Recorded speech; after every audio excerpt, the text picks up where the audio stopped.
ଆପଣ ଭାବୁଛନ୍ତି ଦିନକୁ ଦିନ ଆପଣ ବହୁତ ଅଳସୁଆ ବା ଅସୁସ୍ଥ ହୋଇଯାଉଛନ୍ତି, କିନ୍ତୁ ସାଇନ୍ସ କହୁଛି ଆପଣ ଅସୁସ୍ଥ ନୁହନ୍ତି। ଆପଣଙ୍କ ଭିତରେ ଗୋଟେ ଯୁଦ୍ଧ ଚାଲିଛି, ଆଉ ସେ ଯୁଦ୍ଧର ନାଁ ହେଉଛି ଷ୍ଟ୍ରେସ୍।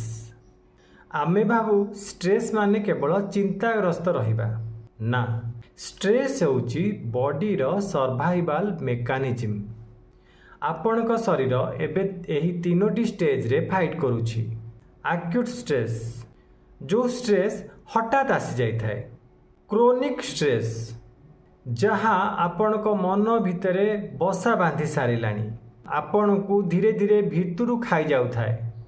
ଏପିସୋଡ଼ିକ୍ ଷ୍ଟ୍ରେସ୍, ଏହି କଣ୍ଡିସନରେ ଆପଣଙ୍କ ଷ୍ଟ୍ରେସ୍ ଆପଣଙ୍କ ପର୍ସନାଲିଟି ବନିଗଲାଣି। ଓଡ଼ିଆ ଘରେ ଗୋଟେ କଥା ଅଛି, ଚିନ୍ତା ଖାଏ ଗଣ୍ଡି। ସାଇନ୍ସ ଏହାକୁ କୁହେ କର୍ଟିସୋଲ୍ ସ୍ପାଇକ୍। ଯେତେବେଳେ ଆମକୁ କୌଣସି ବି ଷ୍ଟ୍ରେସ୍ ଆସେ, ଆମ ଶରୀର ଫାଇଟ୍ ଆଉ ଫ୍ଲାଇଟ୍ ମୋଡ଼ରେ ଚାଲିଯାଇଥାଏ। ସେତେବେଳେ ଶରୀର ଏନର୍ଜି ସଞ୍ଚୟ କରିବା ପାଇଁ ଚାହେଁ, ତେଣୁ ଆପଣ ଥକା ଥକା ଆଉ ଅଳସୁଆ ଭଳି ଅନୁଭବ କରନ୍ତି।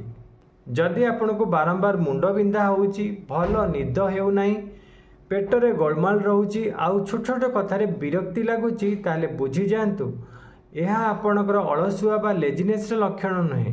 ଏହା ଆପଣଙ୍କ ଷ୍ଟ୍ରେସ୍ର ସିଗ୍ନାଲ।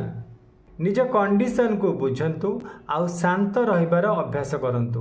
ଆଉ ପାରୁଛନ୍ତି ଯଦି ଆପଣଙ୍କ ଜୀବନରେ ବିତିଯାଇଥିବା ସେ ଭଲ ମୁହୂର୍ତ୍ତ ଗୁଡ଼ିକୁ ପ୍ରତିଦିନ ମନେ ପକାନ୍ତୁ। ପ୍ରତିଦିନ ଗୋଟିଏ ଭଲ ମୁହୂର୍ତ୍ତକୁ ଡାଏରୀରେ ଲେଖିବାର ଅଭ୍ୟାସ କରନ୍ତୁ।